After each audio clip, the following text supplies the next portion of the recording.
Hello बच्चों, कैसे हो आप लोग। आशा और उम्मीद करता हूँ स्वस्थ होंगे, मस्त होंगे, जहाँ भी होंगे ज़बरदस्त तरीके से आप अपनी तैयारी कर रहे होंगे। साथियों, आज का हमारा जो टॉपिक है वो है वचन। और वचन टॉपिक को हम आज अच्छे से पढ़ेंगे। इसमें नियम दिए गए हैं, उन नियमों के आधार पर चीज़ों को समझने का प्रयास करेंगे, उनको याद करेंगे। और बहुत से लोग तो ये सोच रहे होंगे, अरे ये वतन, ये तो हमको पहले से आता है। तो ऐसा नहीं है कि आपको पहले से नहीं आता है, आप सही सोच रहे हैं, ठीक सोच रहे हैं, आपको पहले से आता है। फिर भी इसको पढ़ने की ज़रूरत है, क्योंकि पहले से आता है फिर भी आप क्वेश्चन गलत करके चले आते हो। तो ज़रूरत क्या है? ज़रूरत ये है कि आप वचन टॉपिक को पढ़ो, उसका नोट्स बनाओ, उसका रिवीजन करो। जो कठिन लगता है उसको अपना एक अलग डाउट नोट बनाओ, जिसको आप कई बार रिवीजन करो, ताकि वो जो कठिन लगता है वो और आसान हो जाए। तो चलिए चलते हैं, वचन को देखते हैं। और इसमें बहुत सारी बातें आपको पहले से पता है, लेकिन आपको ये नहीं सोचना है कि अरे मेरे को पहले से आता है, ऐसे नहीं सोचना है ना। प्यार से इसको पढ़िए। आता है फिर भी नहीं आता है तब तो अलग बात है, लेकिन आता है तब तो और ज़्यादा एक्टिव हो करके रहना होगा, क्योंकि कब कहाँ कौन सा पॉइंट तुमको तुम्हारे लायक मिल जाए ये तुम भी नहीं जानते हो। 10 बातों में कोई एक बात ऐसी होगी जो तुम्हारे लायक होगी, अगर आपको आता है तब। इसीलिए जिनको आता है उनको और सावधान और सतर्क होकर के पढ़ने की ज़रूरत होती है। लेकिन बच्चे कहाँ समझते हैं इस चीज़ को, है ना। अपने क्या नाम है, थोड़ा सा ईगो में आ जाते हैं, उनको थोड़ा सा घमंड टाइप का हो जाता है कि अरे मुझको तो आता है। जब घमंड हो गया तो समझो वहीं से तुम्हारा पतन भी हो गया। सिलेक्शन के नज़दीक पहुंच करके भी सिलेक्शन नहीं होता है। तो ये चीज़ें आपको नहीं दिखाना है ना। फिलहाल चलते हैं, देखते हैं, एक एक बिंदुओं को, एक एक पॉइंट को अच्छे से समझेंगे। नियम कुछ दिए गए हैं, उन नियमों को भी अच्छे से हमको देखना है, समझना है। वचन, वचन का अर्थ क्या होता है? तो यहाँ पर दिया गया है, वचन का अर्थ है संख्यावाचन। वचन का अर्थ क्या होता है? संख्यावाचन, है ना। संख्यावाचन को ही संक्षेप में क्या कहते हैं? वचन कहते हैं। तो चाहे वचन कहो या संख्यावाचन कहो, है ना, दोनों बातें सेम है। वचन का अर्थ होता है संख्यावाचन और संख्यावाचन का अर्थ होता है वचन, है ना। अब देखिए, वचन एक वो होता है जो आप टीवी सीरियल में या फिर मूवी में देखते हो कि मैं तुमको वचन देता हूँ। वचन देता हूँ इसका मतलब क्या है? वहाँ पर भी वचन होता है ना। मैं तुमको वचन देता हूँ, इसका मतलब एक वचन बहुवचन थोड़ा है ना। उसका मतलब होता है कहना। वचन का एक और अर्थ होता है जिसका अर्थ होता है कहना। तो ये चीज़ भी थोड़ा सा दिमाग में रखना है। अब आगे देखते हैं। यहाँ पर देखिए, कह रहा है संज्ञा, सर्वनाम, विशेषण और क्रिया के जिस रूप से संख्या का बोध हो उसे वचन कहते हैं। बहुत बारीकी से समझना है। संज्ञा, सर्वनाम, विशेषण और क्रिया। संज्ञा, सर्वनाम, विशेषण और क्रिया के जिस रूप से संख्या का बोध हो जाए उसे ही क्या कहते हैं? वचन कहते हैं। अब देखिए दोस्तों, ये जो संज्ञा, सर्वनाम, विशेषण और क्रिया, ये तीनों होते हैं, यही होते हैं आपके क्या? विकारी शब्द। क्या होते हैं? यही होते हैं आपके विकारी शब्द। विकारी शब्द मतलब ऐसे शब्द जिनमें जिनको एक वचन से बहुवचन बनाना चाहे तो बन जाए, है ना। जिनका लिंग परिवर्तन करना चाहे, यानी पुल्लिंग से स्त्रीलिंग बनाना चाहे तो बन जाए।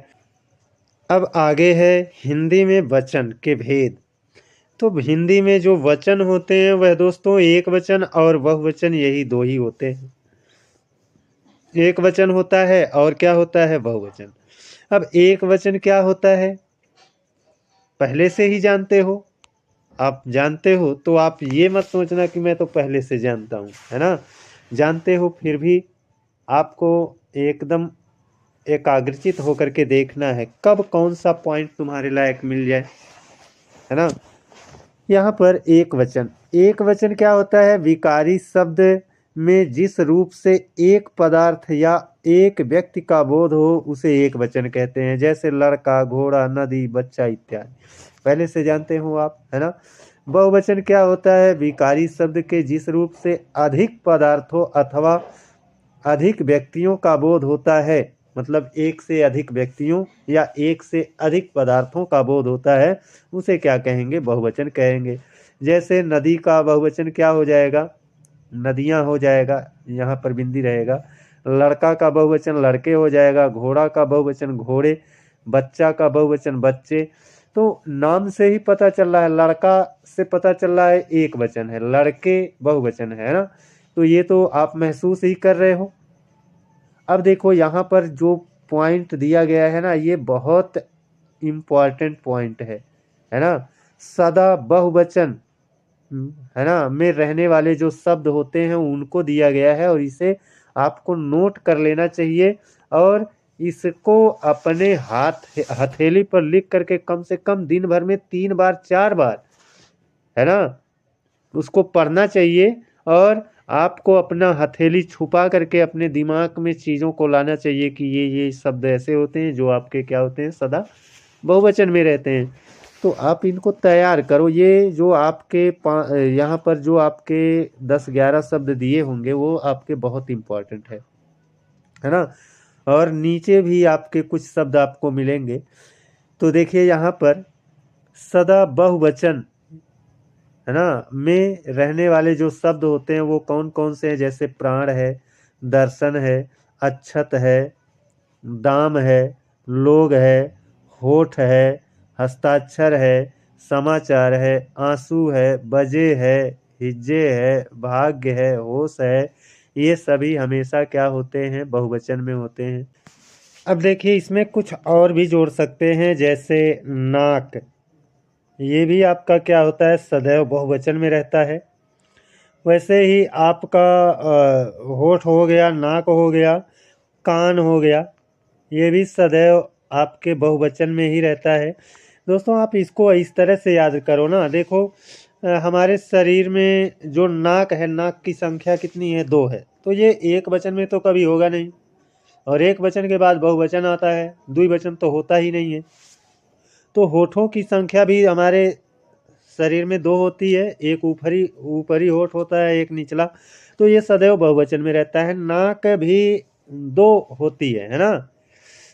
नाक की संख्या देखिए आपकी जो नाक है, एक 2 छिद्र है ना, तो आपकी नाक 2 मानी जाती है, और ये भी सदैव बहुवचन में रहता है। कान की संख्या भी 2 है, ये भी सदैव बहुवचन माना जाता है। हाथ को भी आप सदैव बहुवचन मानोगे, है ना। पैर को भी आप सदैव क्या मानोगे? बहुवचन मानोगे। तो ये सब है जो शरीर के अंग हैं जिनकी संख्या 2 होती है, जैसे आँख, नाक, कान, होठ, है ना, हाथ, पैर, है ना। तो ये सभी हमेशा किस में रहेंगे? बहुवचन में रहेंगे। अब देखिए हमेशा एक वचन के रूप में प्रयोग किए जाने वाले शब्द कौन से हैं? हमेशा एक वचन के रूप में प्रयोग किए जाने वाले शब्द कौन से हैं? तो देखिए बहुत सारे शब्द होते हैं जो कि आपके हमेशा एक वचन में रहते हैं। यहाँ पर दिया नहीं गया है ना। मैं आपको बोल दे रहा हूँ, यहाँ ना हो तो लिख देता हूँ, है ना। एक होता है आपका वारिस, वारिस होता है ना। जो वारिस होता है उसके बाद आपका पानी है, घी है, दही है ना। पानी, घी, दही और दूध है, आकाश है, जनता है। ये दूध, आकाश और जनता, है ना, जनता। ये सभी हमेशा किस में रहते हैं दोस्तों? ये सभी हमेशा आपके एक वचन में रहते हैं, है ना। पानी को आप, पानी है, घी है, दही है, दूध है, बारिश है, आकाश है, जनता है, ये सभी हमेशा किस में रहेंगे? एक वचन में रहेंगे। इनको आपको ध्यान में रखना है, इनको आपको लिख करके रखना है, इसको बार बार रिवाइज करना है ना, तभी ये याद रहेगा। अब देखिए कुछ शब्द जो समूह का बोध कराते हैं, सदा एक वचन में रहते हैं। देखिए, समूह का बोध कराते हैं, समूह का बोध कराएंगे लेकिन रहेंगे किसमें? एक वचन में। ये चीज आपको ध्यान में रखना है। जैसे आपका क्या होता है, समूह का बोध कराने वाले, जैसे मनुष्य जाति, ऐसे कह दिया जाए मनुष्य जाति, मनुष्य जाति, ये समूह का बोध करा रहा है और ये किसमें रहेगा? सदैव सदैव ये किसमें रहेगा? एक वचन में रहेगा। वैसे ही एक शब्द होता है प्राणी जगत, प्राणी जगत, ये भी क्या रहेगा? सदैव एक वचन में रहेगा। ऐसे ही आपका होता है छात्र दल, कहाँ लिखूं, बड़ी समस्या हो जाती है। छात्र दल एक रहेगा, है ना, छात्र दल एक रहता है, ये भी सदैव आपका किस में रहेगा? एक वचन में रहेगा। अब आगे देखें क्या दिया गया है। नियम नंबर 1 यहाँ पर दिया गया। अब यहाँ से कुछ नियम चल रहे हैं, उनको भी आपको नोट करना है और इन पर भी अपनी निगाहें कभी कभी दौड़ाते रहना है ताकि भूल लेना पाए, है ना, यहाँ से क्वेश्चन आए तो गलत ना होने पाए।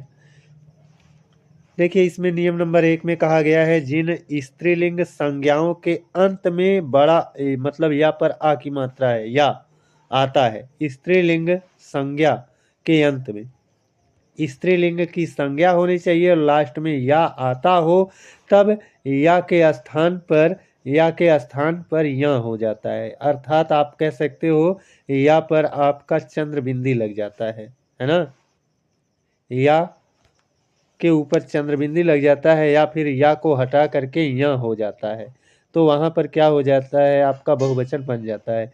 जैसे डिबिया है, ऊपर चंद्र बिंदी आ गया, डिबिया। चिड़िया है, चिड़िया। गुड़िया है, गुड़िया, है ना। ये सभी स्त्रीलिंग के शब्द हैं और इनके लास्ट में या आया है तो इनका बहुवचन ऊपर चंद्रबिंदी लगा करके बना लिया गया है। अब यही चीजें हमको ध्यान में रखना होता है। अब बढ़ते हैं अपने अगले नियम पर।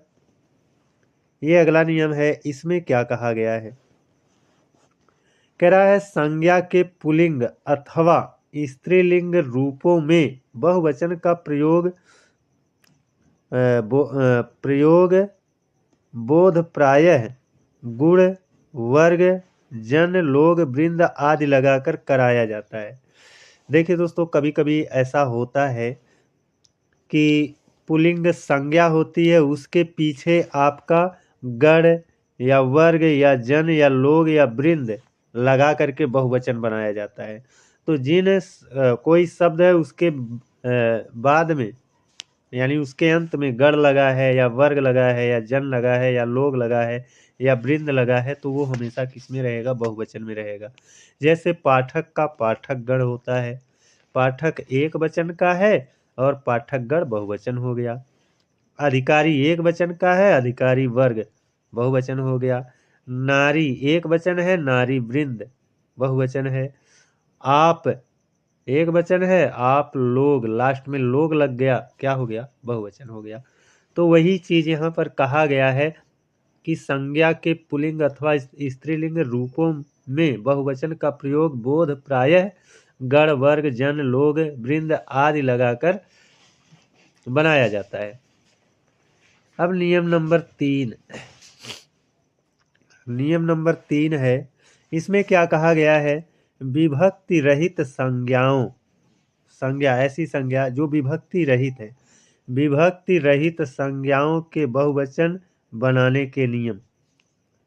क्या नियम है? यहाँ पर दिया गया है, पुल्लिंग आकारांत के सिवाय, पुल्लिंग हो और आकारांत हो उसके अलावा, आकारांत मतलब लास्ट में बड़ा आ लगा हो, वो उसको छोड़ करके, है ना। जैसे अभी आपसे ऐसे कह दिया जाए पुल्लिंग, जैसे हम कह दें लड़का, लड़का, ये पुल्लिंग है और लास्ट में बड़ा आ की मात्रा है, तो ये पुल्लिंग और आकारांत है, पुल्लिंग है और आकारांत है। तो इसकी बात किया है, पुल्लिंग आकारांत के सिवा, इसके अलावा इसके अलावा ये जो पुल्लिंग आकारांत शब्द है, इसके अलावा शेष शेष मात्राओं से अंत होने वाले शब्दों के रूप दोनों वचनों में एक से रहते हैं। दोनों वचन में, एक वचन और बहुवचन दोनों में एक से रहते हैं। केवल वह आपका आकारांत पुल्लिंग न हो, जैसे लड़का, ये आकारांत पुल्लिंग है, ये ना हो। बाकी कोई भी हो, है ना, कोई भी हो, उसका आपका एक वचन और बहुवचन दोनों में एक जैसा ही रहता है। जैसे यहाँ पर कह रहा है बालक पढ़ता है, इतना कह रहा है तो इसका मतलब एक बालक पढ़ता है। और यहाँ पर बालक पढ़ते हैं, तो यहाँ पर बालक, देखो यहाँ भी बालक है, यहाँ भी बालक है, लेकिन यहाँ पर पढ़ते हो गया, यहाँ पर पढ़ता हो गया। तो बालक का रूप यहाँ और यहाँ दोनों जगहों पर सेम है। एक वचन और बहुवचन, ये एक वचन वाला बालक है, ये बहुवचन वाला बालक है ना। ये एक वचन वाला है और ये बहुवचन वाला है। तो यही चीज तो नियम में बताया गया है। पुल्लिंग आकारांत के सिवा शेष मात्राओं से अंत होने वाले शब्द के रूप दोनों वचनों में एक से रहते हैं, है ना। केवल बड़ा आ यानी आकारांत ना हो, जैसे लड़का आकारांत था, पुल्लिंग था, वो ना हो, बाकी कोई भी हो। यहाँ बालक पढ़ता है, बालक पढ़ते हैं। साधु आया है, साधु आए हैं, है ना। यहाँ पर साधु एक वचन वाला है, यहाँ पर साधु बहुवचन वाला है ना। साधु का बहुवचन क्या होगा? साधुओं नहीं होगा, है ना। साधु एक वचन और बहुवचन दोनों में एक जैसे रहते हैं, है ना। और बालक एक वचन और बहुवचन दोनों में बालक ही लिखा जाता है।